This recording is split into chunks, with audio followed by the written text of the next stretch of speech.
Buenas noches. Antes de dar comienzo, agradeceros vuestra presencia aquí. La Cofradía de Ánimas también quiere agradecer la colaboración que hemos tenido por parte del balneario de Archena, de la Hermandad de Anderos de la Virgen de la Salud, en la persona de su presidente, don José María Molina, así como de la Concejalía de Cultura del Ayuntamiento. También agradecer a la empresa Mapeca, que en estos momentos retransmite en directo esta conferencia a través de las redes sociales. A todos ellos, gracias por su inestimable apoyo. Gracias también a don Pascual, párroco del Corpus Christi La Purísima, por haber acogido con tanta ilusión esta iniciativa de la cofradía. Por estas fechas se cumplen cerca de 4 años desde que la cofradía se puso en contacto por primera vez con don José Antonio para invitarle a que viniese a impartir una conferencia. Pero debido a la gran cantidad de conferencias que ya tenía comprometidas, no pudo ser. Más tarde y en reiteradas ocasiones lo volvimos a intentar, pero no fue posible, hasta que en este pasado mes de septiembre contactamos con él de nuevo y conseguimos nuestro objetivo. Así que aquí lo tienen, cosa que le agradecemos. Sabemos que ha preparado con mucho cariño esta conferencia y esperamos que sea del agrado de todos ustedes. Muchas gracias.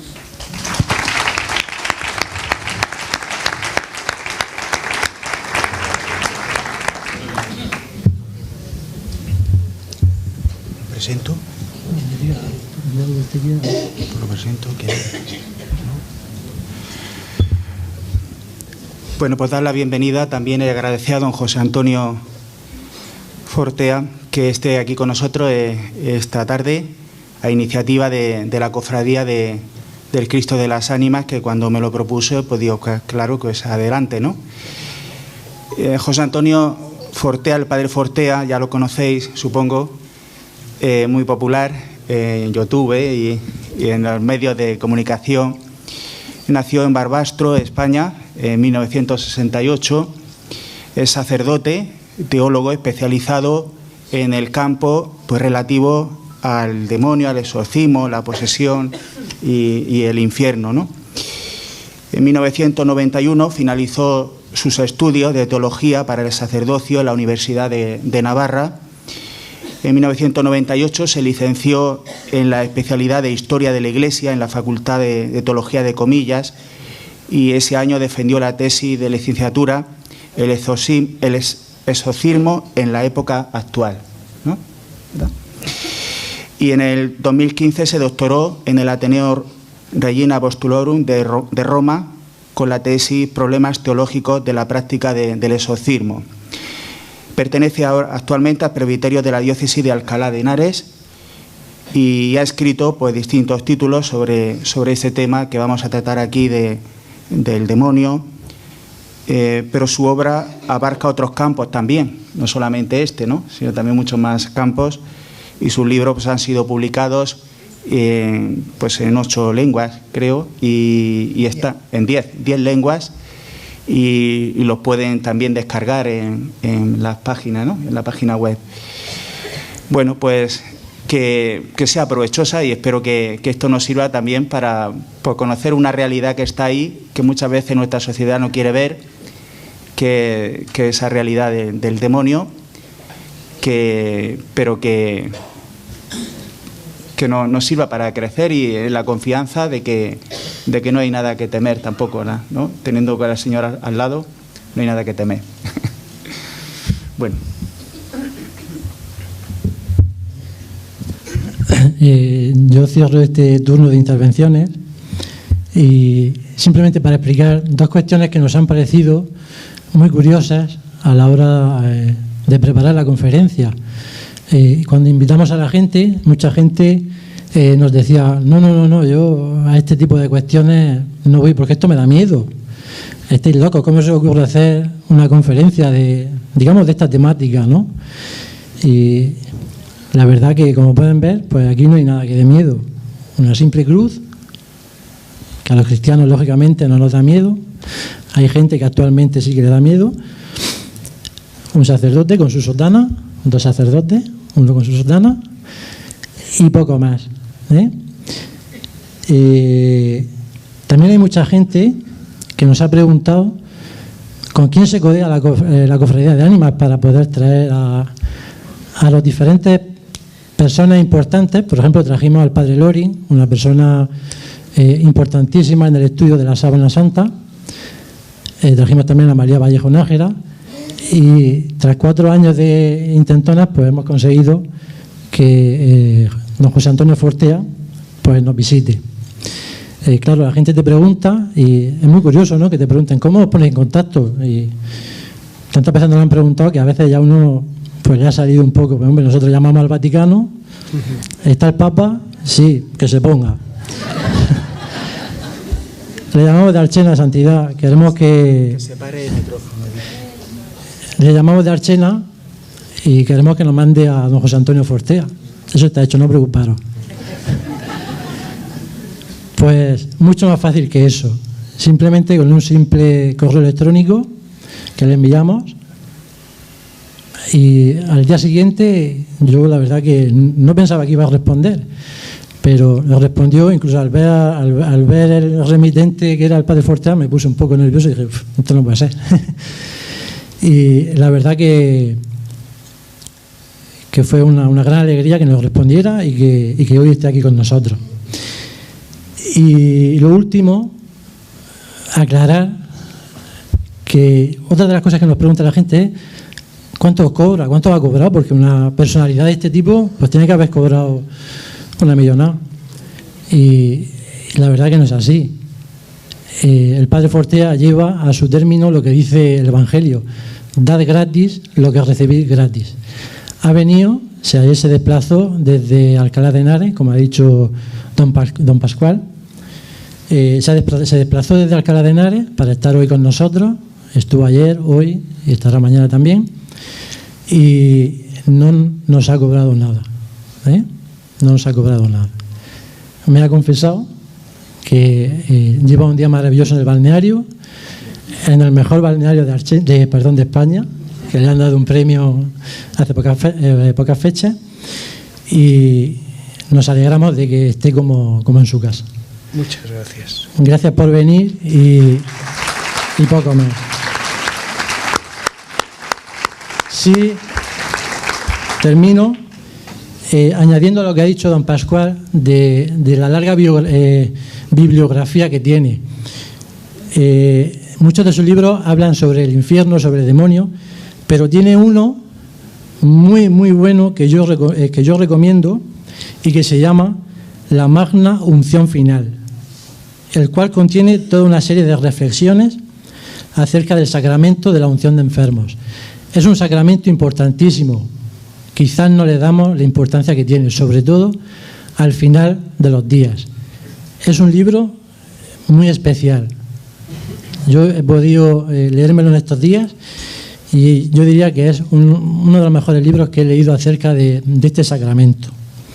Lo digo porque veo a mucha gente, a muchos visitadores de enfermos de las dos parroquias, y creo que sería bueno que lo leyésemos para saber lo que realmente llevamos entre manos y el bien que hacemos cuando visitamos a los enfermos.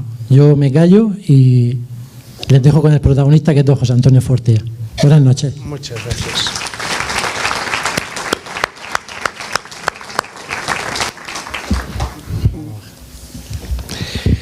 Pues voy a responder lo primero de todo. La razón, mi voz está un poco, me la notarán, resfriada. He pasado unos días con una infección bastante fuerte y de hecho ahora estoy tomando antibióticos y por eso me notarán la voz un poco tomada y mal.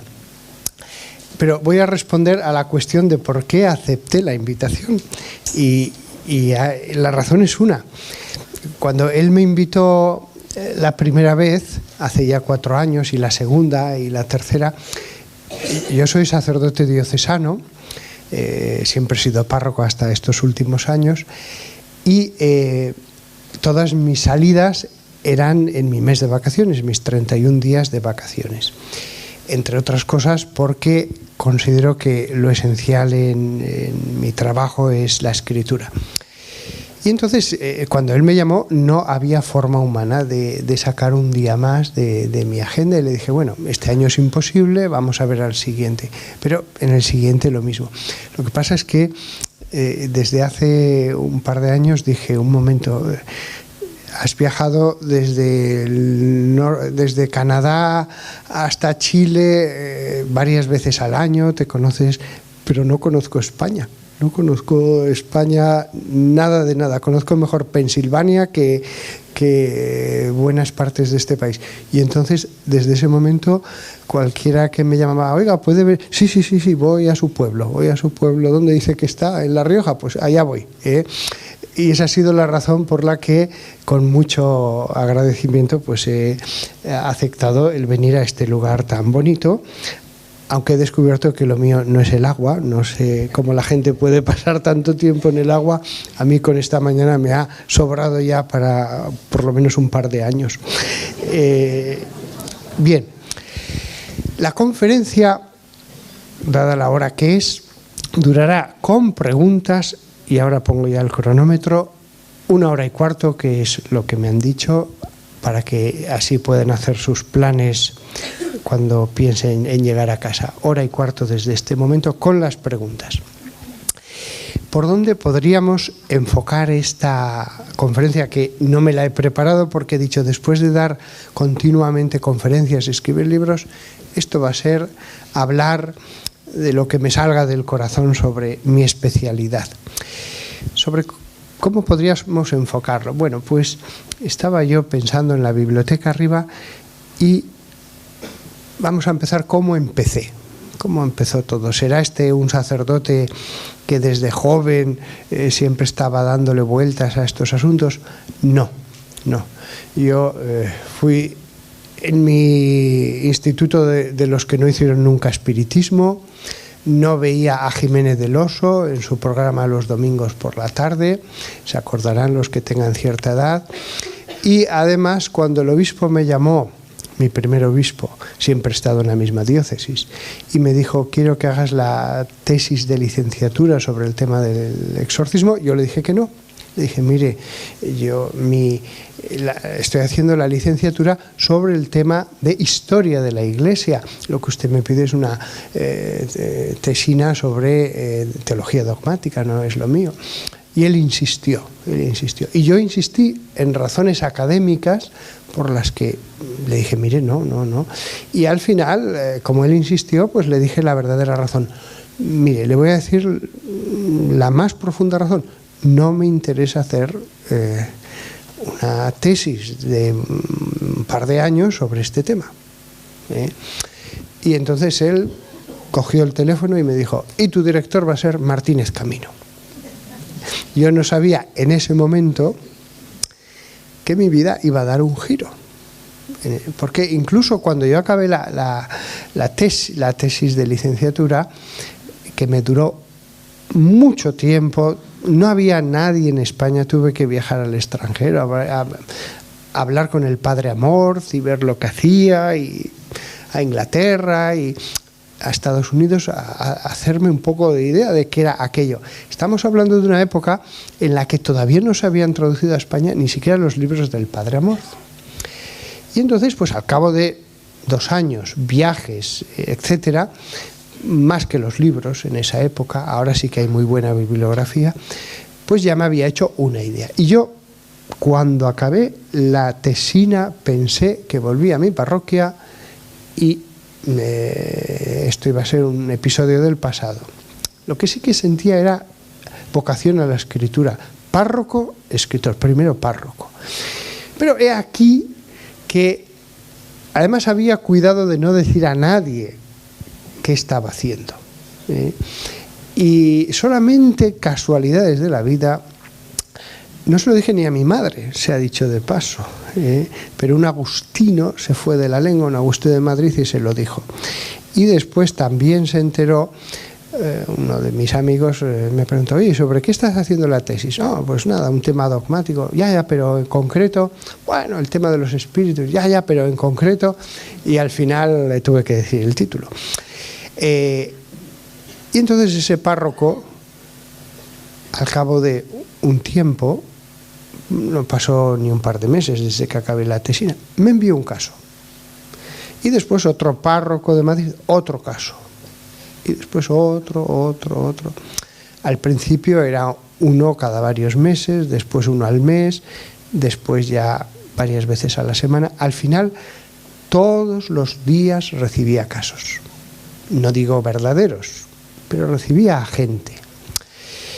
¿Por qué estoy yo aquí ahora sentado y dando conferencias? Porque fui el primero. No fue ni porque fuera el más santo, ni el más inteligente, ni nada. Fui el primero, después de aquellos borrascosos años 60 y 70 y 80, teológicamente, en que se ponía en cuestión todo, se negaban hasta los milagros de Cristo. Pues me tocó en casualidad ser el primero que empezó a recibir gente. Al principio estaba muy verde, como se pueden imaginar.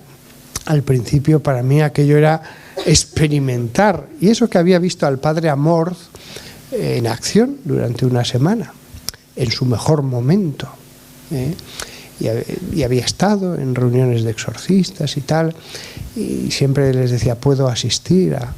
Bien, el caso es que empecé a recibir a gente. No es cierto que la mayor parte de los que venían a mí estaban locos. No es verdad eso.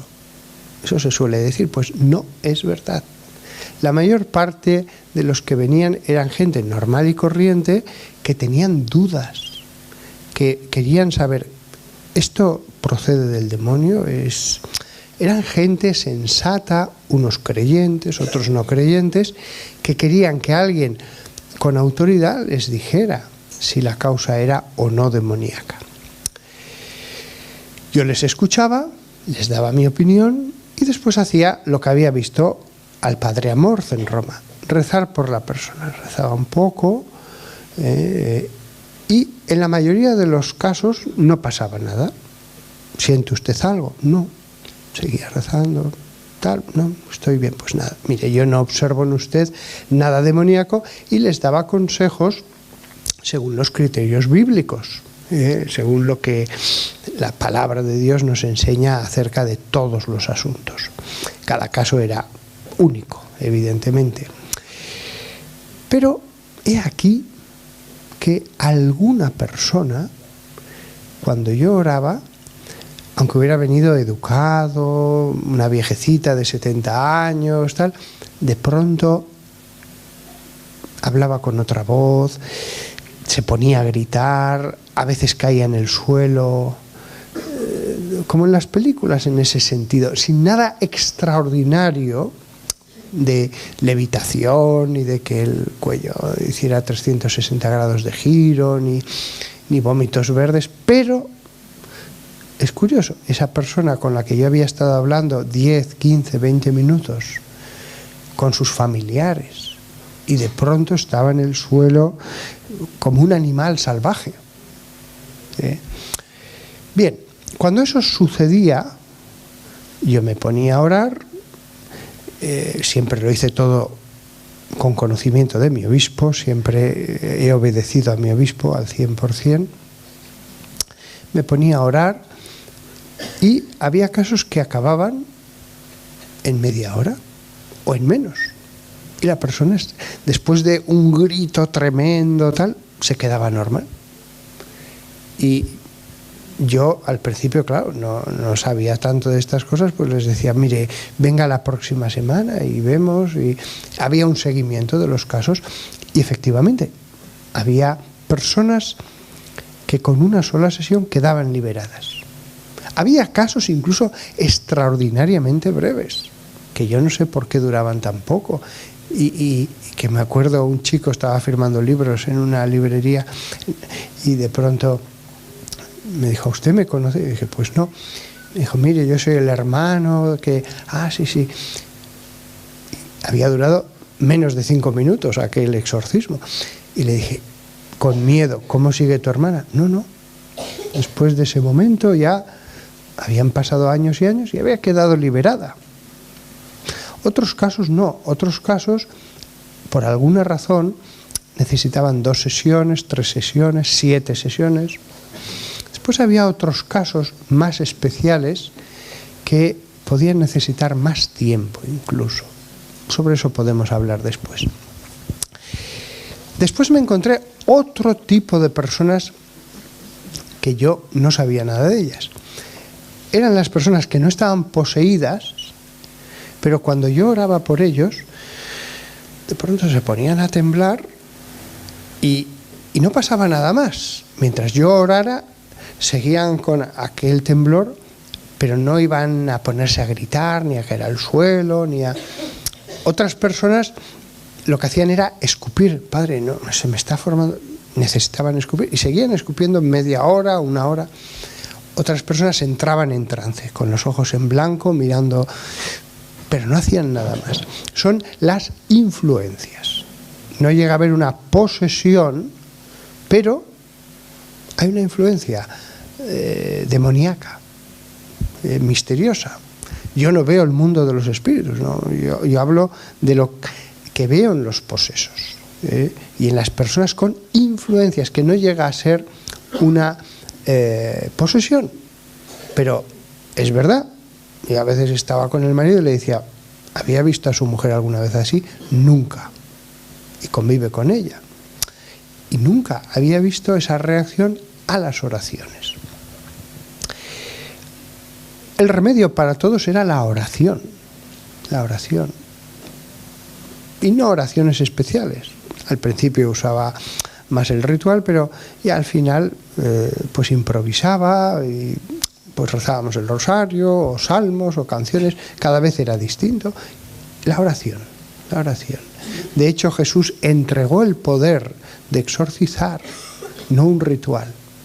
Después apareció el ritual. El remedio para todo era la oración, y después hablaba con la persona para que saneara su vida, para que se acercara a Dios, para que viera los 10 mandamientos y siguiera el camino de Jesús, la dirección espiritual. Otro fenómeno curioso, el de las posesiones no de las personas, sino de las casas, que efectivamente, pues a veces el mal estaba en un lugar, y aunque cambiaran los inquilinos, allí había los ruidos, los malos olores, tal, poltergeist. Y era verdad, porque a veces el dueño de la casa no se lo decía a los alquilados. Y allí pasaban las cosas. Claro, los que se marchaban, pero el dueño decía que sí, que hay un espíritu, que yo no les he dicho nada, y vinieron 2 meses después y me vuelven a contar la misma historia. Entonces se hace la oración en el lugar. Hay casos que acaban en una sola sesión y corta, hay casos largos y no sé por qué, porque soy yo el mismo el que reza, a veces los fenómenos son los mismos, y hay casos que no sé por qué, incluso yendo un obispo, yendo allí con todo el fervor, con toda la fe, y ese caso no se acaba, y otros sí.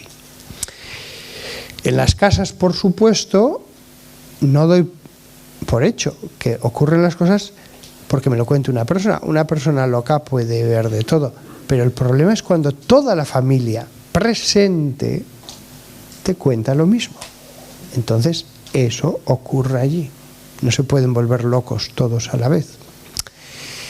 Y el último fenómeno que ocurre y que descubrí, nadie me había hablado de él, son los fantasmas. Yo era más bien escéptico de esas cosas hasta que me encontré con casos en los que efectivamente conocía yo a esos catequistas y me dijeron, padre, los 2 vimos lo mismo en esa casa. Los fantasmas son las almas del purgatorio. Es decir, aunque uno se arrepienta, pida perdón a Dios, tendrá que purificar su alma. La mayor parte de las personas solo tienen pecados de debilidad, pues pecados de debilidad, sea de lujuria, sea de gula, sea de alcohol, pero no ha querido hacer daño a nadie. Pues el tiempo de purgatorio será breve. será breve porque Dios conoce la debilidad de los seres humanos. Si alguien hizo más mal, pues tendrá más tiempo. Pero lo que descubrí es que hay almas que sí que tienen un purgatorio realmente largo y penoso, que vagan por los lugares o están en un lugar determinado, y a veces hay que orar mucho, incluso con ayuda no pasan a una morada superior hasta que se ha orado u ofrecido sacrificios durante tiempo. Todo se paga. Si hay alguien que les ha hecho sufrir mucho, no pidan justicia a Dios, porque la pidan o no la pidan, la justicia de Dios va a actuar. Ojo, dirán, pero ¿y el perdón? Sí, eso suponiendo que han pedido perdón y que no van a condenarse. El perdón ya ha actuado, ahora lo que queda es la justicia. Y esas almas del purgatorio, lo que siempre se ha llamado fantasmas, pues sí, vagan en determinados lugares. Una categoría que también descubrí, no en los libros sino en la realidad, que también los deja Dios vagando un tiempo para que los vivos comprendan que eso no se debe hacer, aunque no todos, son los suicidas. Es verdad que hay muchas almas que vagan en el lugar donde se suicidaron, otras en los cementerios, otras en un lugar determinado. Ahí están todos los fenómenos de psicofonías, fotos, etcétera.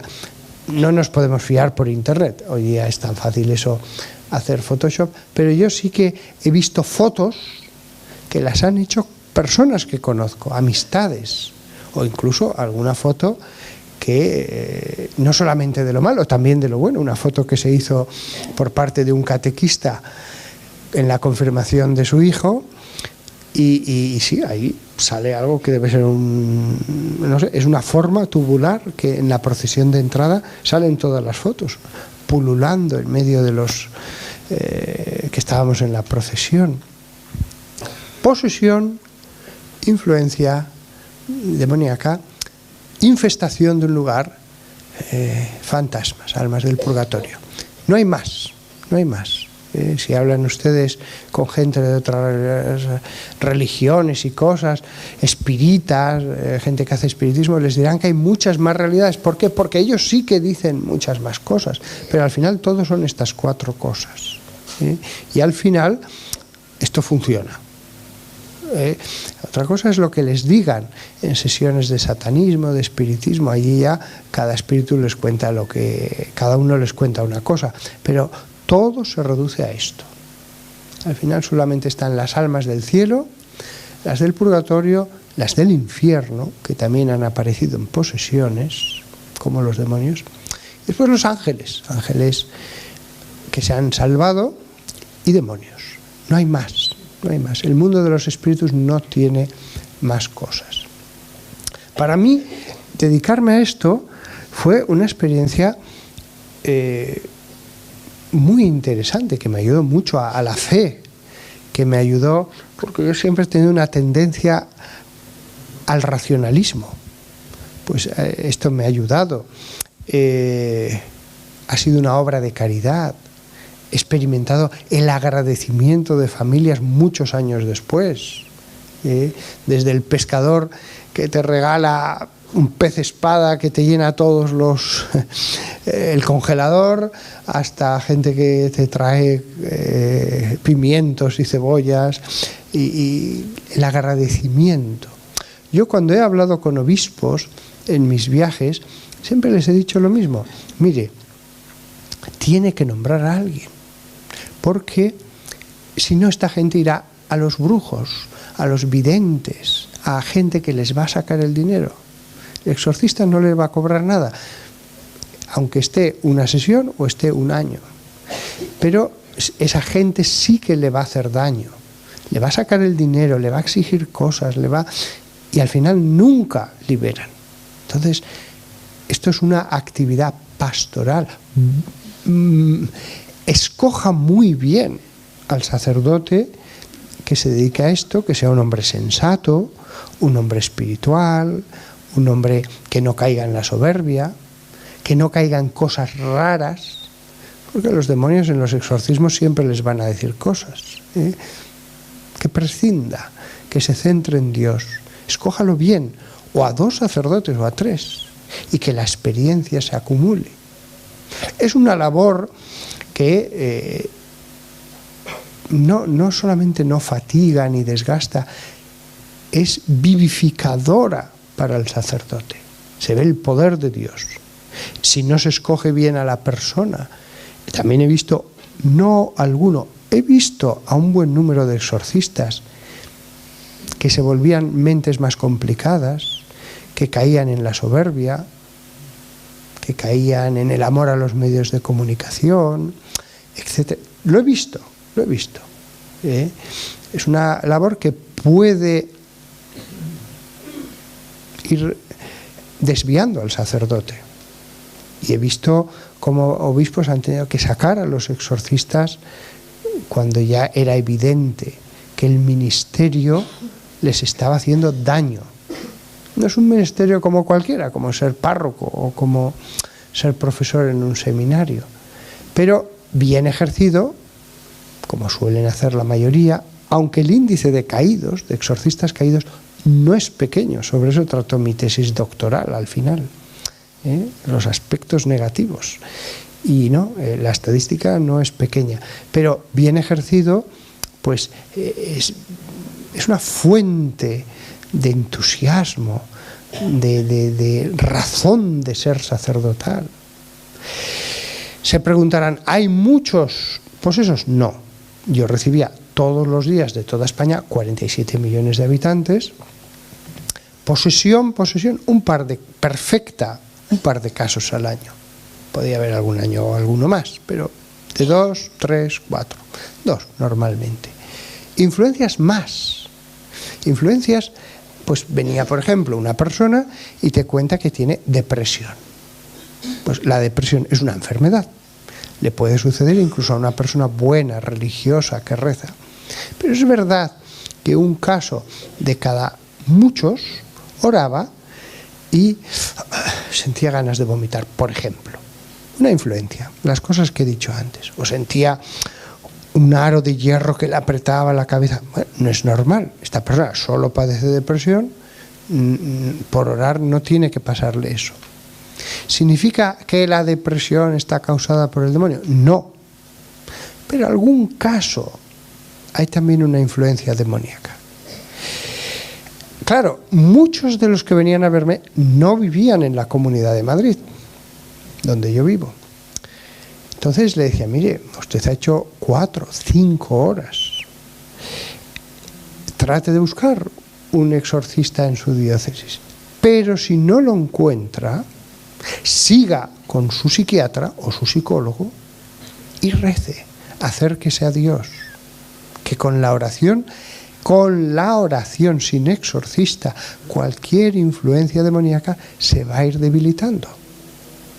Si aquí hay alguno con alguna influencia demoníaca, con oración, yendo a misa todos los días, la confesión, la lectura del Evangelio, el rosario, irá debilitando. No digo ni siquiera haciendo todas esas cosas, empiecen por alguna. Y se irá debilitando la acción que pueda haber de los espíritus. Sí, hay una acción más frecuente de lo que yo pensaba. También yo cuando empecé creía que me encontraría un caso o 2 verdaderos en toda la vida. Pero no. Una cosa son las teorías y otra cosa es que efectivamente el mundo espiritual está más relacionado de lo que yo pensaba. Normalmente solo tenemos tentaciones y algunos muy fuertes. Pero hay casos en que hay otras ramificaciones. Dios podía haber alejado completamente el mundo espiritual de los espíritus angélicos del mundo de los humanos, pero ha permitido pues que haya interconexiones. ¿Por qué? Bueno, yo creo que en parte ha permitido lo extraordinario porque es una fuente de fe. Cuando yo oraba por estas personas, lo hacía con la familia. Entonces toda la familia salía robustecida en la fe. Le daba los consejos a la persona afectada, pero todos se beneficiaban. Y entonces digo, ¿y por qué permitir estas cosas? Bueno, los frutos son muy buenos. Esta persona solo iba al psiquiatra porque tenía, vamos a ver, por ejemplo, una persona me vino con una patología compulsiva, un trastorno compulsivo que le hacía lavarse las manos más de 40 veces al día. Cuando por fin me las enseñó, era una chica muy guapa, de menos de 30 años, las manos estaban abrasadas. No voy a exagerar, parecían las manos de ET. La piel estaba abrasada. Me quedé impresionado. Pensé, pobre, tiene una enfermedad. Pues le voy a dar consejos, tal. Pero, como siempre hago, dije, voy a rezar. Pero no, había una influencia demoníaca. Entonces le dije, pues mira, no solo tienes una enfermedad, tienes esto. Entonces sigue con tu psiquiatra, pero ven una vez a la semana aquí y oraré por ti. ¿Significa que todas las personas con trastornos compulsivos tienen influencias demoníacas? No. He orado por muchísimas. Es así. ¿Significa que todos los pensamientos que vienen a la mente son del demonio? No. El demonio no está siempre a nuestro lado. Viene, nos tienta, se marcha. En unos podrá insistir más durante una temporada en tentaciones y uno se siente más tentado, en otros no. No está siempre a nuestro lado. Esta chica, por ejemplo, me contó su vida y me contó cómo cuando ella era estudiante universitaria se encaprichó de un profesor joven y lo sedujo y tuvieron una relación un tiempo. Un día le llamó su mujer y le dijo, te lo suplico, mi marido es todo lo que tengo, lo amo con todo mi corazón, déjalo. Él está encaprichado contigo, no ve otra cosa. Y me contó ella, no tuve compasión. Por supuesto, después lo dejó. El matrimonio, no sé qué sería de él, pero no tuvo compasión.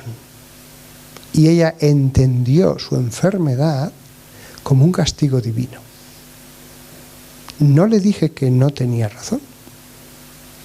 Todas las cosas que nos suceden o son una prueba de Dios para santificarnos y que nos hagamos mejores, o son un castigo, o una mezcla de ambas cosas. No le dije, no tienes razón. Muchas de las cosas que suceden a los humanos son todas castigo. No, hay gente muy buena que es probada sin ninguna culpa. Pero hay muchas cosas cuyas ramificaciones, causas y efectos son muy misteriosas. Son muy misteriosas. Muchas de las cosas espirituales extraordinarias que veía, no pienso que hubiera ninguna culpa. Pero otras, no le decía yo que no. Lo mismo pasa en el mundo, Lo mismo pasa en el mundo, con toda la cantidad de males que hay. Habrá que discernir caso por caso. A veces es una mezcla. Bueno, ha pasado media hora. Vamos a las preguntas porque seguro que tienen y me gustaría abordar los intereses personales que tengan ustedes sobre este mundo. Pregunten lo que quieran. Bueno, una última cosa diré antes de empezar. Cuando te dedicas a estas cosas, al final, por defecto, órdenes religiosas, diócesis, lo que sea, te acaban enviando lo más raro. Dicen, pues mira, envíaselo a Fortea, que se dedica a estas cosas raras. Y no se lo vamos a enviar al experto en derecho canónico, aquí de la diócesis, o al experto de liturgia. Entonces, al final, me han llegado todas las cosas raras, me han invitado de muchos grupos carismáticos, y siempre lo digo, el mundo de la mística es muchísimo más apasionante que el demoníaco. El mundo de la mística te deja con la boca abierta. Si hay unos poderes de las tinieblas que se les ha concedido hacer cosas extraordinarias por permisión de Dios, ojo, el mundo celestial, cuando emerge en este mundo, es impresionante. Es impresionante. Y eso nos lleva a decir, bueno, es que claro, Dios permite lo uno porque hay una simetría perfecta.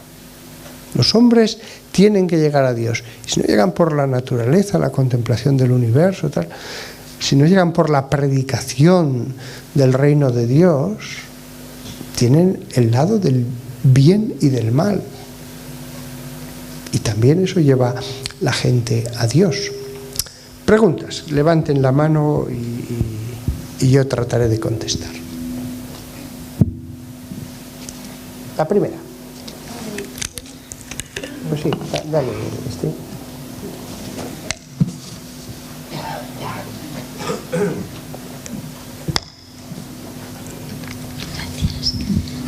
Buenas tardes. Padre, yo le preguntaría sobre el mal de ojo. ¿Qué nos puede decir? Porque a mí me enseñaron un Viernes Santo a hacer una oración, porque al fin y al cabo se reza, son oraciones. Y desde entonces pues acuden a mí, pues por ejemplo, mi sobrina que tiene niños pequeños, a las amigas de mi sobrina. Entonces, con que ella me diga el nombre, pues yo rezo por esos niños, suelen ser niños pequeños, rezo por ellos y estando rezando, pues sí, porque ella me pregunta, Tita, mira a ver que está raro, no está normal, no está bien, tal. Y cuando no está bien, o sea, a mí me da un abrir de boca y un abrir de boca y rezo. Y conforme va pasando las horas, pues a mí se me deja de abrir la boca. Entonces es como que me da la sensación de que ya no tiene mal de ojo. Yo llamo a mi sobrina o lo que sea, yo no sé cómo llamarlo, pero... y entonces me dice, pues Tita, está tan tranquilo, ha dormido esta noche estupendamente. Por favor, padre, ¿nos podría hablar sobre este tema? Por supuesto que sí. Apague quizás el micro para que no se acople. Vamos a ver, hay dos aspectos en lo que usted ha dicho. Mi respuesta le va a gustar mucho, ya se lo digo de antemano por si piensa a ver qué me dice. No, le va a gustar. Pero hay dos aspectos. Primero, el tema del mal de ojo. ¿Hay algún problema teológico en que alguien invoque a las fuerzas del mal? Las llame como las llame, porque en la santería las llaman de una manera, en el satanismo de otra, un brujo, hay de todo. ¿Hay algún problema teológico en que alguien invoque a un ser espiritual maligno para dañar a otro y eso tenga algún efecto? No lo hay.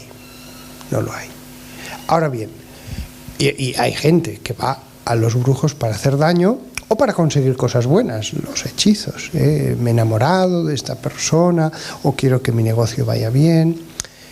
No hay ningún problema teológico en eso. Pero mi opinión es que el poder del mal no puede estar tan suelto, tan libre. Entonces Dios, la inmensa mayoría de los maleficios, llamémoslo mal de ojo, tiene muchos nombres según los países, La inmensa mayoría de los maleficios, como de los hechizos, no tienen ningún efecto. Pero la única razón que puedo ofrecer para esta afirmación es que Dios es Rey, lo llamamos el Señor, es el Señor de toda su creación. No va a dejar que este poder esté suelto, sino el poder del mal sería inmenso. Entonces, no, como norma general, no se preocupen nada del maleficio. Insisto, hay muchos tipos de maleficio. No importa el nombre ni la técnica que hayan usado.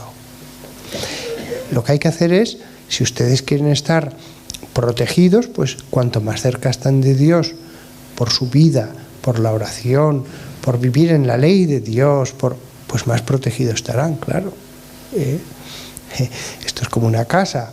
Incluso sin hacer nada, en mitad del campo, pues no suele pasar nada. Pero si encima le pongo una valla y le pongo cámaras de seguridad y le pongo un guarda, pues más difícil es que pase algo. Pero incluso sin hacer nada, no suele pasar nada. Entonces, primero, no tengan temor a esto. Hombre, alguna vez, porque yo era muy escéptico del maleficio, hasta que Dios me puso una prueba, más bien dos, que dije, entonces alguna vez esto sí que funciona. Pero es que no me quiero alargar porque llevamos ya 35 minutos.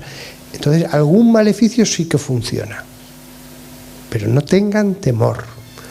Y si quieren estar protegidos, oración. Y si alguien piensa, a mí me han hecho un maleficio, oración, oración. Lo primero, pedir perdón a Dios del pecado, confesarse, empezar una nueva vida. Pedid y se os dará. Pedid y se os dará. Vamos al segundo aspecto que usted decía. Me preguntan en muchos lugares por curanderos, etc. Yo, como norma general, como muchísimos curanderos, lo que hacen es, en el fondo, magia, pues digo, no vayáis. Pero yo sé que estoy haciendo una generalización. ¿Por qué? Porque sé que hay personas buenas que lo único que hacen es dar hierbas medicinales. Conozco a un señor que se dedicaba solo a eso y todo el mundo le llamaba el brujo, pero él era muy buen católico, iba de retiro espiritual, lo hizo con un compañero mío, él era muy religioso y aunque todo el mundo lo llamaba el brujo, en una ciudad muy grande, pero él nunca hacía otra cosa que dar hierbas medicinales. Y sabía mucho, mucho. Hay casos de personas que tienen un don. Esto es verdad. Pero no lo digo yo, lo dice la Biblia. En el libro de Números aparece, y la Biblia es muy reticente a estas cosas para que la gente no caiga en cosas malas, pero reconoce que Balaam, por ejemplo, no era judío y sin embargo tenía un don. No me voy a extender ahora sobre el caso de Balaam, lo tienen en mi libro Exorcística explicado. Todos mis libros los tienen gratis en Biblioteca Forteniana. Y me han costado mi tiempo escribirlos, pero los tengo gratis allí. Pues allí explico, si les interesa alguno, detalle a detalle, lo que dice la Biblia sobre ese personaje. No hay ninguna duda. Tenía un don. Y así se reconoce en el Nuevo Testamento en otros versículos que fugazmente aparecen en una epístola sobre él. Y no era perfecto, no era perfecto ni mucho menos. En la Capilla Sixtina tenemos allí en la parte superior a los profetas, pero aparecen también las sibilas, cumana, eritrea, etiópica, mujeres que los cristianos consideraron que aunque eran paganas, tuvieron un don. Entonces, yo siempre desaconsejo ir a curanderos porque la inmensa mayoría lo mezclan con magia, lo mezclan con, y ahora con nueva era y más cosas. No se debe ir, pero sé que es una generalización. hay personas que no hacen nada malo, que lo único que hacen es orar a Dios y que tienen un don. Yo, el caso de esta señora, no la conozco. El discernimiento de ella tendría que ser su párroco, con tiempo, etcétera. No digo perfecto, no. Pero lo que usted ha dicho es verdad. Hay gente que tiene un don cuando ora por alguien, por estas cosas, y le empiezan a entrar unos bostezos tremendos que salen y empiezan a lagrimear también a veces. Esto es una consulta que me hacen exorcistas en equipos de distintos países. Padre, es que hay un laico que en cuanto empiezan los exorcismos empieza estos bostezos. No, tranquilo, no pasa nada. Es esto. Entonces, como ven, es un mundo muy interesante. Y porque es muy interesante y fascinante, incluso la persona que a veces tiene un don de nacimiento, no ha hecho nada por tenerlo, fascinado, queriendo aumentarlo, empieza a leer, empieza a ir a otras personas y lo impurifica. Y dice, pues a ver si leyendo el tarot sé más, a ver si tal. Por eso al final hay que decir, mira, no vayáis. Pero he conocido casos en que el mismo párroco decía, no, esta persona es de confianza. Por citar el último ejemplo, un señor era pastor en Navarra y como le dijo a un sacerdote que yo conozco, mire, yo cuidaba ovejas, se murió mi hijo y recibí el poder ver las enfermedades en el iris. Y este señor te miraba y te decía las enfermedades que tenía. Mi padre siempre fue un hombre nada religioso, estas cosas todavía menos, pero cuando ya se vio muy enfermo, pues decidió hacer cientos de kilómetros para ver a este señor, que un amigo, muy amigo, le había dicho, tienes que verlo. Le miró a mi padre, no le hacía preguntas, él no hacía preguntas. Y le dijo, usted tiene cáncer de páncreas, no hay nada que hacer, está extendido por varios órganos. Era verdad. Lo acababan de descubrir un mes antes. Con un montón de pruebas, hablo de los años 80, principio de los 80. Un montón de pruebas. Este señor le miró y se lo dijo al segundo. Entonces sí, hay cosas misteriosas, hay cosas misteriosas. Siguiente pregunta.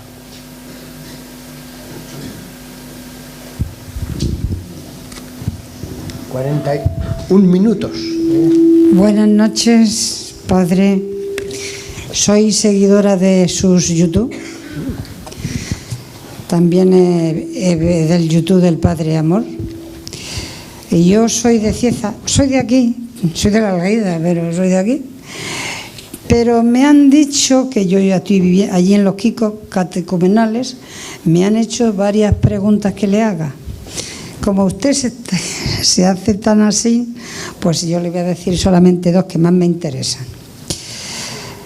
Los enfermos de patología muy grave y que muchas veces yo, que soy visitadora de enfermos del hospital, he llevado agua exorcitada o aceite bendecido, les he echado y entonces su recuperación ha sido increíble.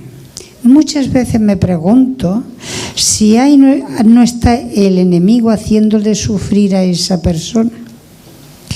Esa es una pregunta. Contesto la primera y me hace la segunda, aunque voy a intentar ser breve para que pueda haber más preguntas. Me preguntan a veces, oiga, ¿y si exorcizáramos a un asesino que ha salido con la ametralladora en Estados Unidos y ha matado allí a todo el vecindario? ¿Qué pasaría? Pues sí, hay casos en que a lo mejor sí, no lo sé. Habría que ir caso por caso. Entonces le digo lo mismo, hay que ir caso por caso. Pero es verdad, después de ya lo que tengo de vida dedicado a estas cosas, que lo esencial, y usted que es neocatecumenal lo entenderá perfectamente porque ustedes insisten mucho en eso, lo esencial es la predicación del reino. Es la predicación del reino. O sea, si logramos que las enseñanzas de Jesús se tornen vida en esa persona, va a mejorar. Va a mejorar. Cualquier enfermo mental, si se convierte a Cristo y cambia su vida, todos mejoran, todos.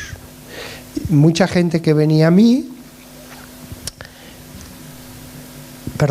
de toda la gente que venía a mí, siempre había un tanto por ciento, pequeño, ya he dicho que no eran la mayoría, de personas con enfermedades mentales.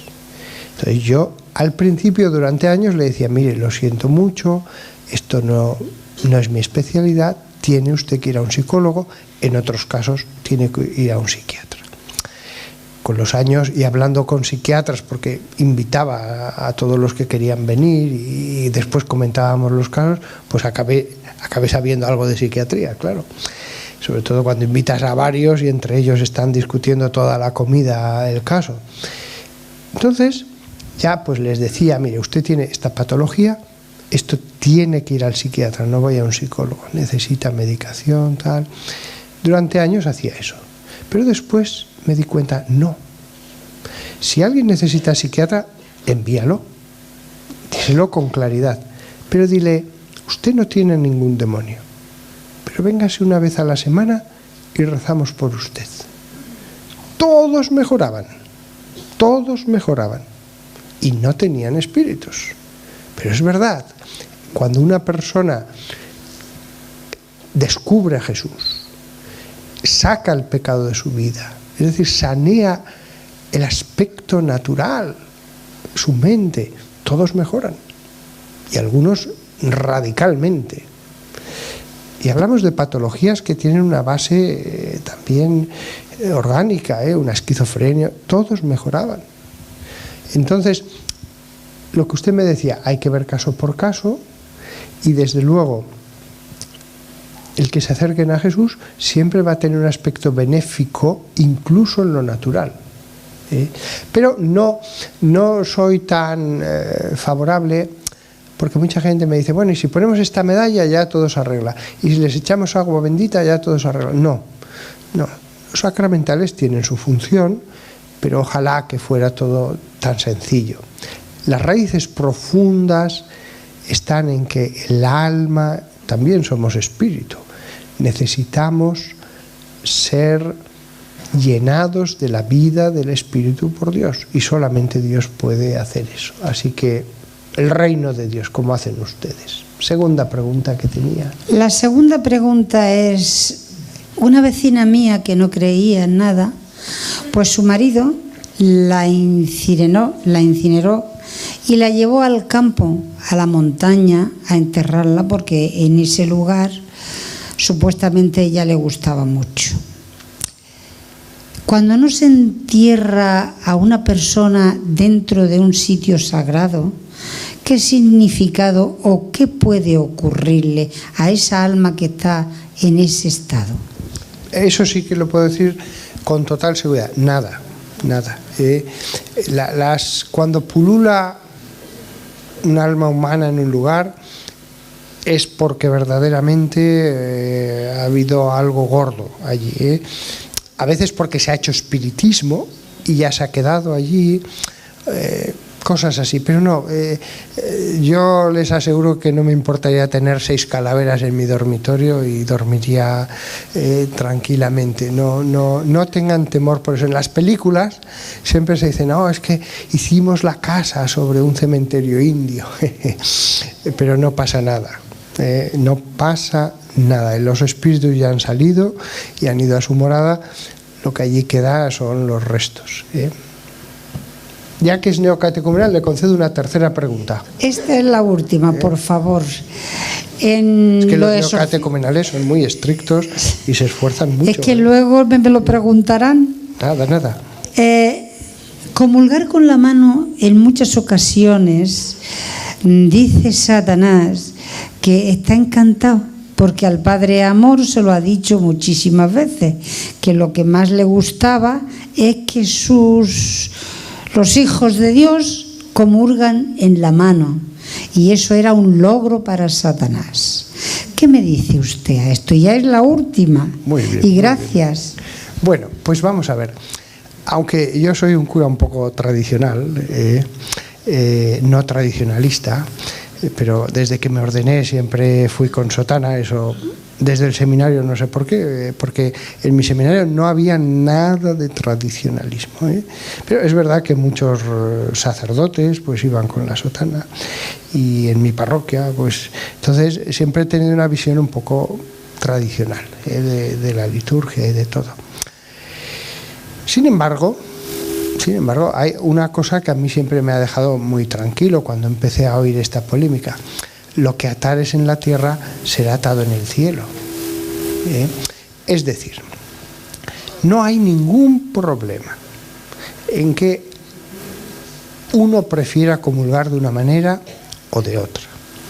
No hay ningún problema en que busque razones a favor de una manera o de otra.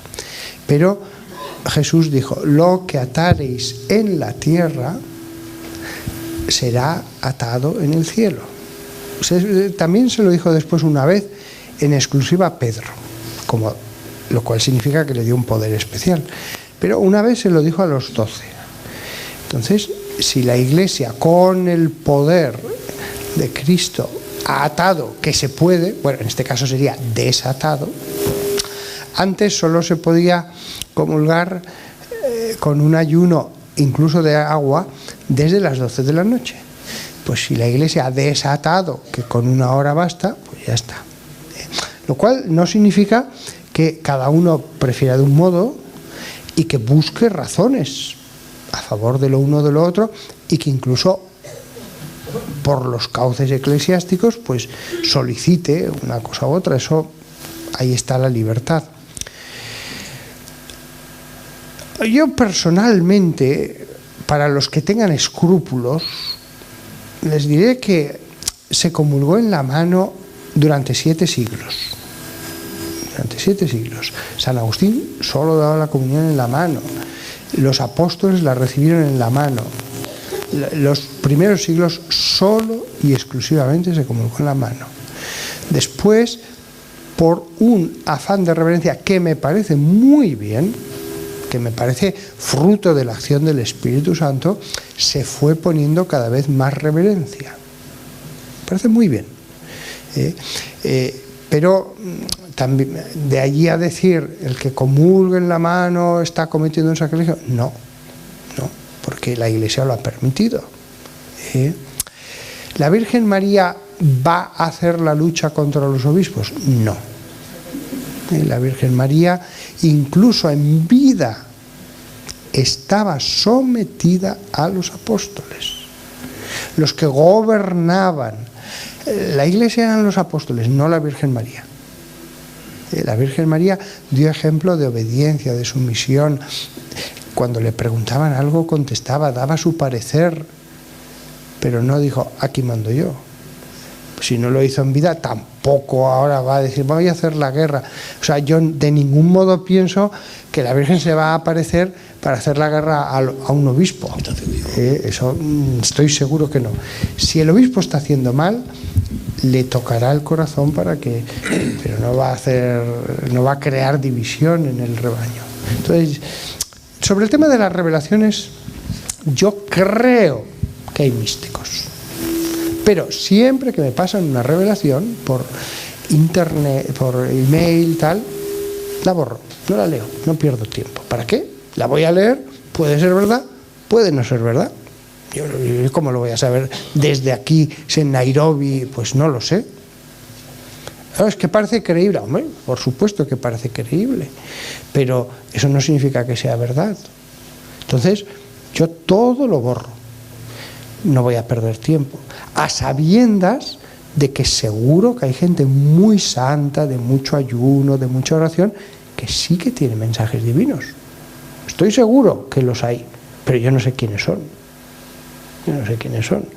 Entonces, a mí las revelaciones privadas en las que yo creo que existen, no me producen, no veo que sean alimento para mi vida espiritual. Hago una excepción, yo que siempre he dicho lo mismo y que no leo ninguna revelación, hay una que sí que me gusta mucho y se la voy a decir por si les gusta. Son los escritos de una mujer que vivió durante la Segunda Guerra Mundial y que es María Valtorta. Valtorta con V, lo tienen en internet. Bueno, yo he comprobado directamente que el Padre Pío la recomendaba. Y hay un beato, el Beato Alegra, profesor de Sagrada Escritura, que era fan de María Valtorta y es beato, lo beatificó Juan Pablo II. María Valtorta, la única cosa que hizo fue, paralítica en su cama, sin libros, fue decirle a su confesor: Padre, estoy viendo la vida de Jesús. Y escribió una vida de Jesús maravillosa, que se puede leer como novela, si no quieren creer en el carácter sobrenatural de esta revelación. Pero a mí me fascina. O sea, si lo quieren leer como novela, háganlo, pero yo es que no me canso de leerlo y volverlo a leer.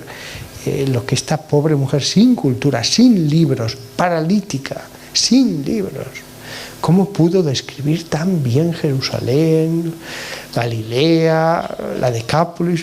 Es increíble, es increíble. Yo que sí que he estado varias veces en Tierra Santa, he ido a fijarme en los detalles y efectivamente, ¿cómo podía saber determinadas cosas que yo he necesitado varios viajes para llegar a ese lugar tan desconocido por todos?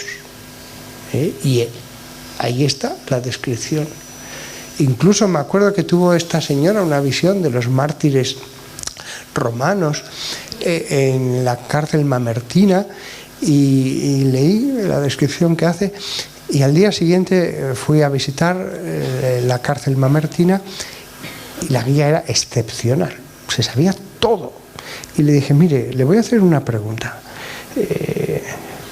Yo estuve ayer, yo siempre he sido muy fan de la cultura clásica y como leo latín, pues he leído mucho.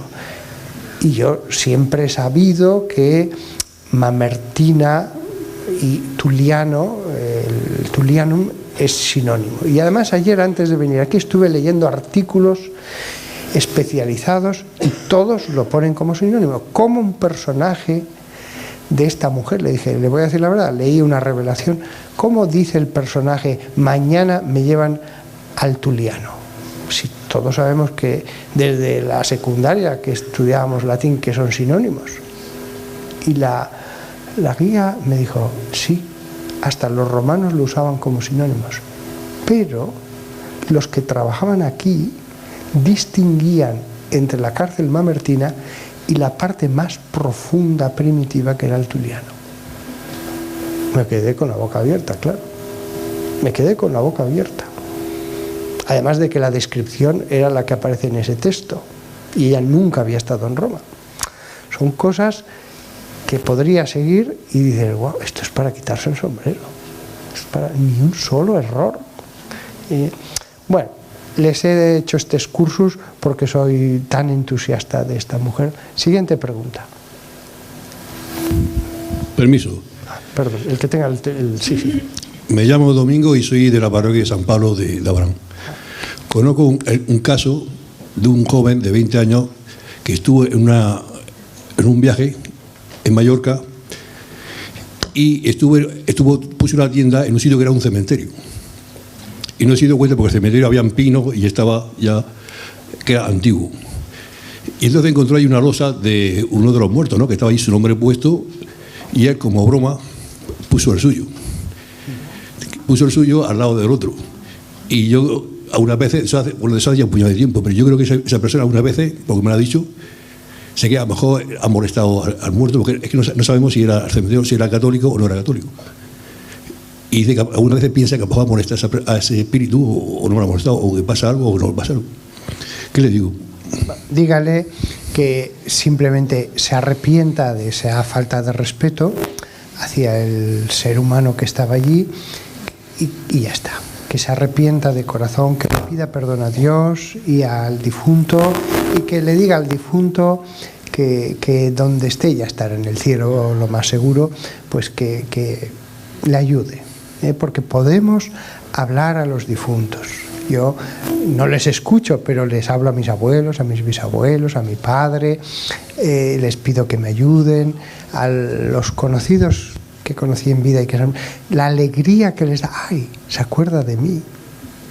Ya le he dicho, Señor, si alguno estuviera en el infierno, envías estas oraciones a otro que esté en el cielo. Pero no hace falta decírselo. Dios ya sabe que cuando hago esto, lo hago contando que estén en el cielo o en el purgatorio, que también no está prohibido que pedir a las almas del purgatorio. Entonces, que le ore a él, que le pida perdón y le hable con cariño, por favor, ayúdame desde el cielo. Hablar con los difuntos no tiene nada de malo. Sí que tiene de malo cuando alguno dice, voy a decirle que se manifieste. Si me está escuchando, que mueva esto, que tal. Eso ya es espiritismo. Y la experiencia, cuando se habla a mucha gente, es que cerca de un 10% ha hecho espiritismo, y ese 10% de los que están aquí dicen, pues sí, nos ocurrió una cosa. Eso, estoy harto de que me cuenten anécdotas de cosas que han ocurrido. Con lo cual, pues la gente tiene fe, claro, en que existe la otra vida. Siguiente pregunta. Al que le den el micrófono para no crear... Padre, aquí. Allí. Solamente dos comentarios. Uno es, ¿qué piensa usted? Porque conozco muchísimos sacerdotes que el mundo, pues este mundo no lo aceptan, de hecho lo ridiculizan y tal. Eso por un lado. Y creo que eso hace mucho mal a la Iglesia. Antes de que continúe con la pregunta, una explicación.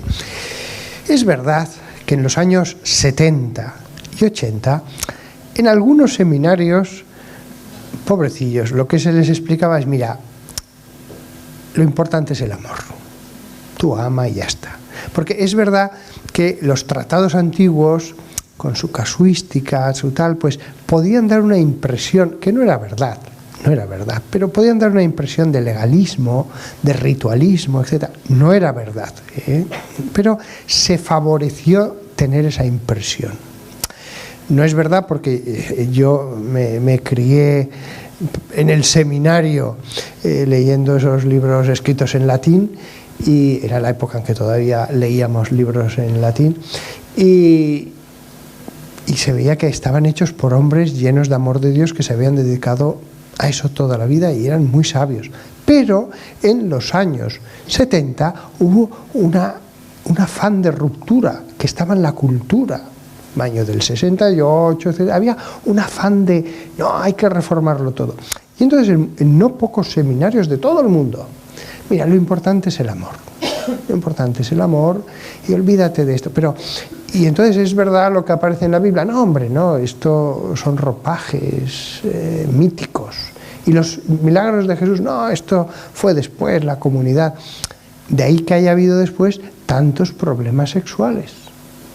Si esos sacerdotes, los más radicales, no rezaban, no se confesaban, ¿no tal?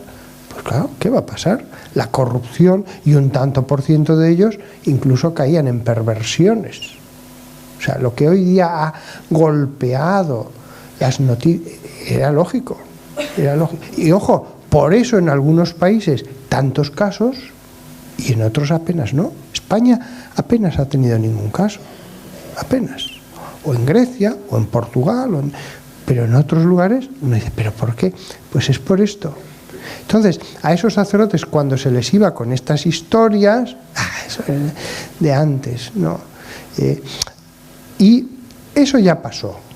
Aquel radicalismo, ya no hay seminarios así, y los mismos curas que fueron enseñados así han evolucionado.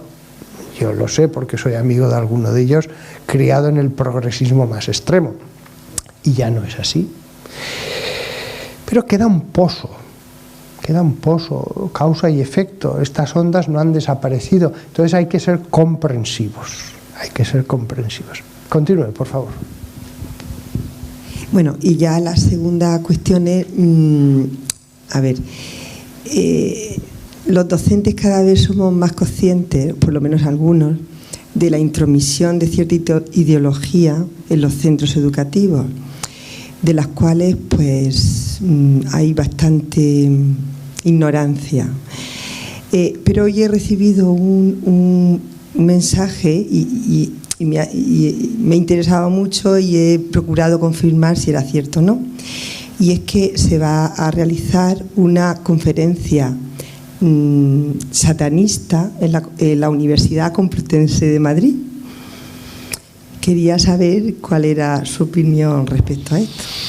Bueno, pues cuando me lo comunicó la primera persona diciéndome va a haber una misa satánica, vamos a organizar algo, yo le dije no, mira, son 4 gatos, no les hagáis propaganda, son 4 gatos, si empezáis se va a llenar. Lo que pasa es que después he visto el plan de actos, madre mía, son un montón de actos, de conferencias, de tal.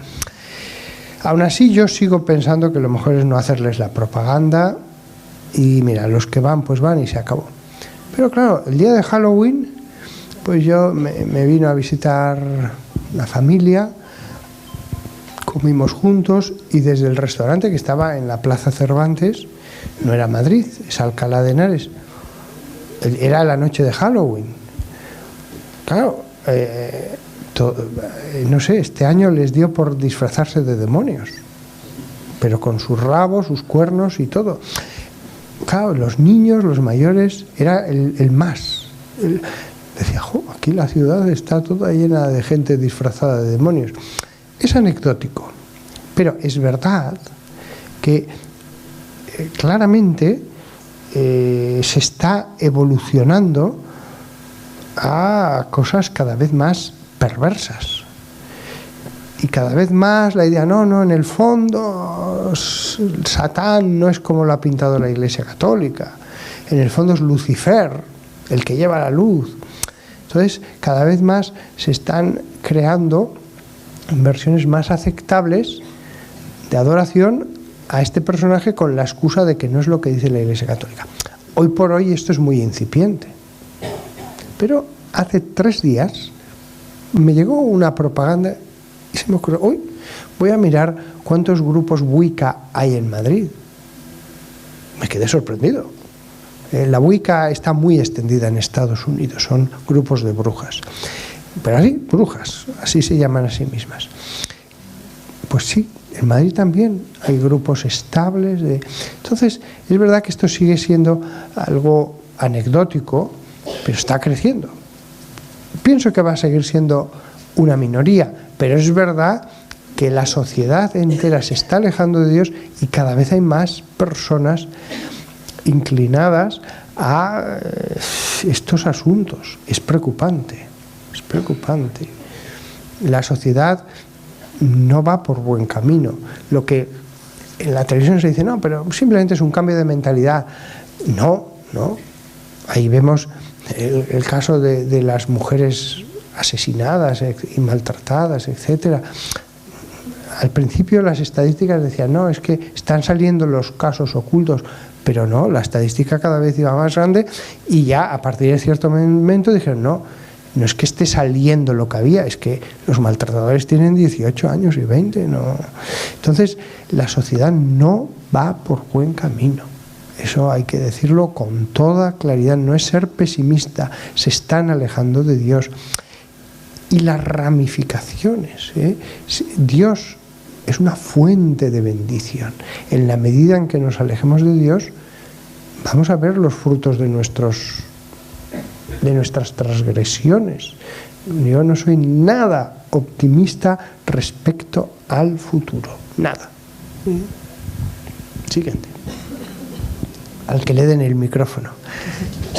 Pero podéis también ir por aquí. Sí, bueno, muchas gracias, padre, por sus aclaraciones a las preguntas que le vamos haciendo.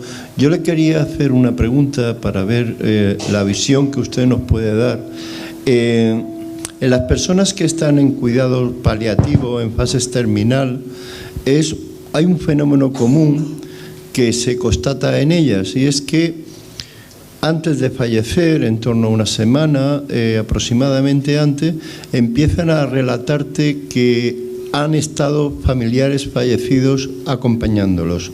Han hablado con su madre o han hablado con un hermano, y esto tanto a nivel de médicos como de enfermeras o personas cuidadoras que han estado, hay mucha evidencia de que este fenómeno es, podríamos decir, bastante universal, independientemente de la cultura, independientemente de las creencias, sino que parece ser que es un fenómeno más universal. ¿Qué nos podría usted decir referente a eso, padre? Como llevamos 1 hora y 9 minutos, si tienen que leer un libro mío, Historia del mundo angélico. Tiene una segunda parte que es mejor, las corrientes que riegan los cielos, pero Historia del mundo angélico creo que es el mejor que pueden leer.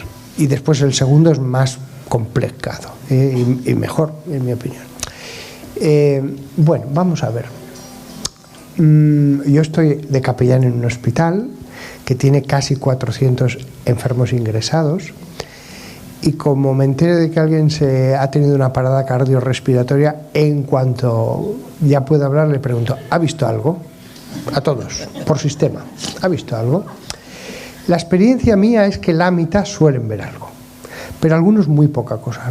Algunos me dicen: mire, yo solamente vi una luz a lo lejos. Lo más bonito es cuando dicen: sí, llegué al final del túnel, y hay una conversación.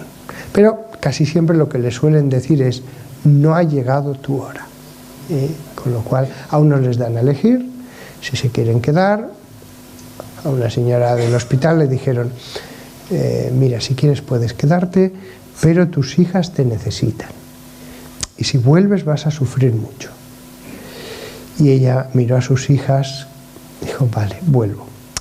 Entonces sí, los patrones son siempre los mismos. No puede ser una alucinación, porque me acuerdo de un estudio que salió en todas las noticias de unos jovenzuelos en Inglaterra diciendo que no, es que las neuronas es como si se apagan. Mira, eso es una tontería.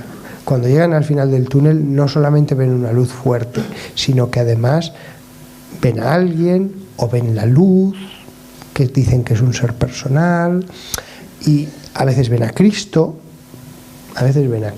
no a una luz, ven a Jesucristo, y hay una conversación y, bueno, más detalles.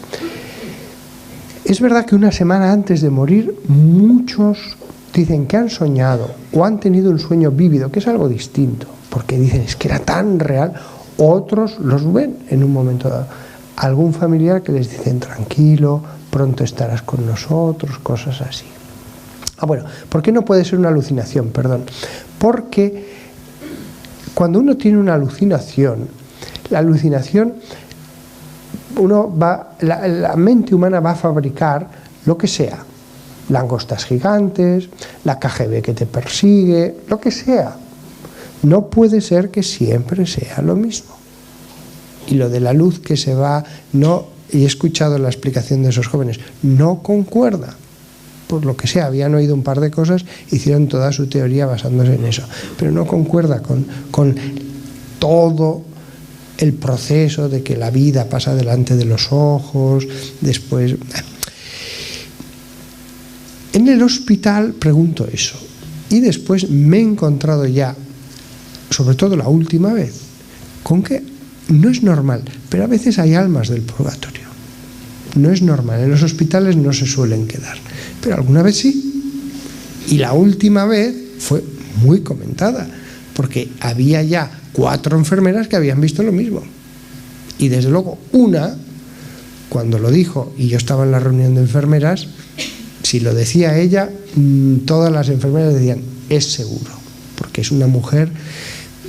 Como la enfermera de alguien voló sobre el nido del cuco, pues es así. O sea, si ella dice que ha visto un alma, es que hay allí un alma. Entonces, pues sí, el que no quiera ver el mundo espiritual, hay un montón de manifestaciones del mundo espiritual, de lo bueno y de lo malo, de las almas y de lo místico, de todo. Hace falta ponerse el dogmatismo materialista del siglo XIX para negar todo eso. Pero es precioso en los hospitales. Y los que damos la unción de los enfermos, pues es verdad, nunca sabemos cuándo ha sido la medicina la que lo ha sacado adelante y cuándo el sacramento. Pero alguna vez sí, alguna vez, la última, me acuerdo, era una familia ortodoxa, pues yo le llevaba visitando una semana, y yo les dije, mire, yo le puedo dar la unción de los enfermos si ustedes quieren. Bueno, ya le avisaremos, ya le avisaremos. Y al final, después de una semana, dijeron, bueno, mire, lo hemos pensado, désela. Pues nada, yo se lo di, asistieron allí. La mujer estaba ya en las últimas. Bueno, se murió unos días, una semana después de la unción, pero es verdad, en los 5 días siguientes la mujer revivió como Dios diciendo, quiero que tengáis fe.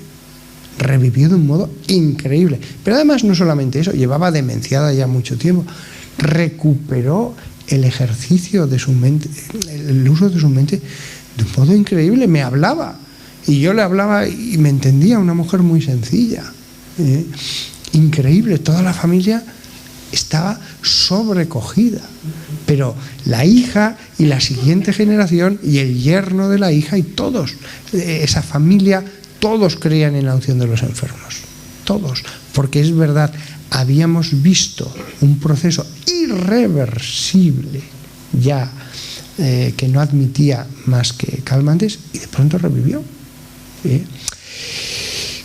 Y digo una última anécdota porque es 1:15 y yo siempre soy muy fiel a todo esto de los horarios.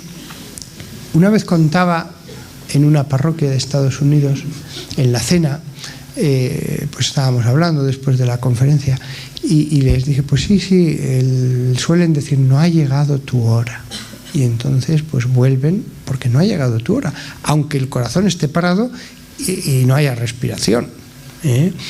Ojo, que alguna vez alguno, no es que se quedó sin respiración un minuto, es que ha pasado que lo han llevado del depósito de cadáveres, en España. Hay un cierto número en la literatura comprobado, que estaba muerto como un bacalao seco. Porque el tema de los fenómenos catatónicos, de la catalepsia y tal, no. Los que hemos visto morir, los que vemos morir continuamente a la gente, es verdad que se hacen varias pruebas para saber que uno está muerto, pero hay una cosa que está clara, o respira o no respira. No es que digamos, bueno, pero hay una respiración muy débil que no notamos, se muere. Su saturación en sangre de oxígeno no le permite... O respira o no respira. Puede haber una respiración que la he visto cada minuto y tremenda. O hay muchos tipos de respiración en la fase final, pero no hay término medio. Como deje de respirar, se muere. Pues bien, ha habido casos que han estado sin respirar mucho tiempo y han vuelto después a la vida. ¿Qué pasa en tú? ¿Ah? O sea, está hablando de eso, mi deber y mi corazón es decir, yo he visto la luz y la voz de Jesús vuelve con esto. Fantástico. Pues la anécdota que iba a contar, siempre les decía en esa cena, pues sí, les dicen, no ha llegado tu hora, lo cual es muy bonito, porque nadie se muere antes de la hora. Es precioso. Y entonces una chica joven, y esto acabo, dijo, sí, es verdad, porque mi abuelo todas las noches rezaba a Santa Brígida que le avisara una semana antes de morir para prepararse.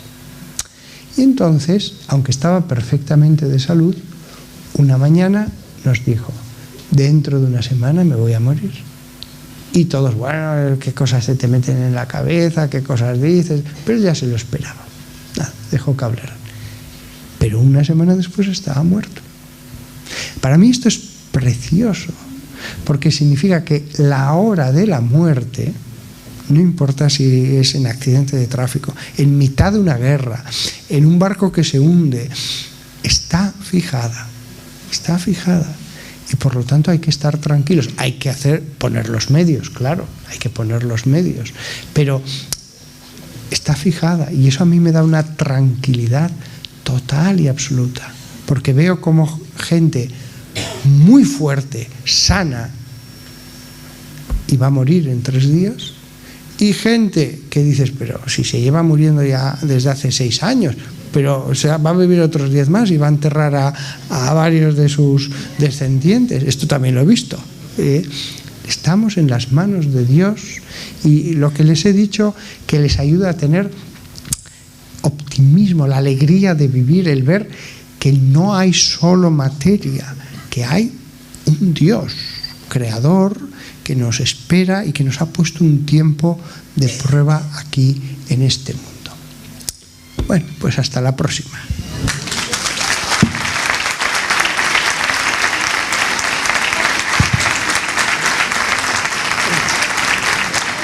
Antes, 2 cuestiones muy breves antes de terminar.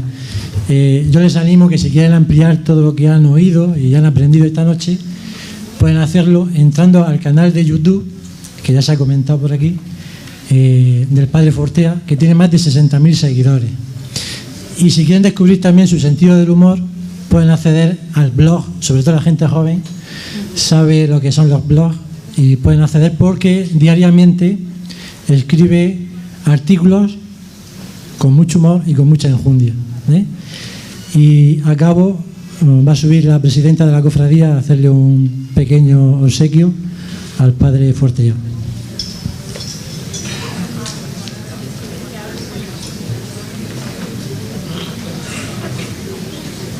Creo que es una sotana.